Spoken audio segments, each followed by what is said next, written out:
গ্রামের মধ্যে যে সময় ওয়াজ চলে, কোরআন হাদিসের মাঠ কথা চলে, আমি গিয়া শুনতাম। যতক্ষণ পর্যন্ত আল্লাহর বান্দায় ইরাদা করে লইছে, ওয়াদা করে লইছে, যতক্ষণ পর্যন্ত আল্লাহর বান্দা মাহফিলের মধ্যে আইছে না, ততক্ষণ পর্যন্ত সওয়াব লেখা হইব। সুবহানাল্লাহ। আমরা আর বাড়ির মধ্যে বইতাম না সাহেব কোন জি মাতক না, আমরা বাড়ির মধ্যে বইতাম না জি না।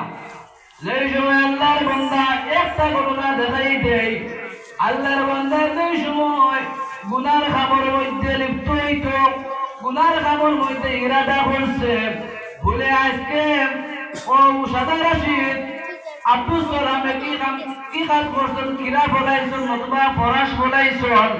আমি চুরি করতাম রাত 11টার সময়।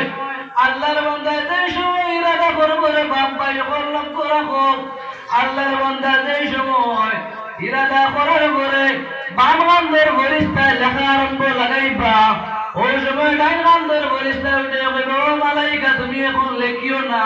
বলে কোন কারণে? বলে আল্লাহর বান্দা এখনো পর্যন্ত ঘর থেকে বাইর হইছে না।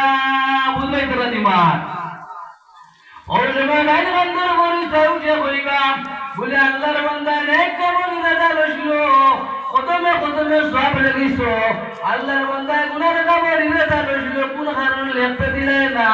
বলে আল্লাহ তাআলা আখেরি জবানের নবীর উম্মত করে কভার দিছে, যদি আল্লাহর বান্দা যদি কোন গুনার কাম করিলাই, যদি কোন মারাত্মক যদি গুনাহ করে না, এখানে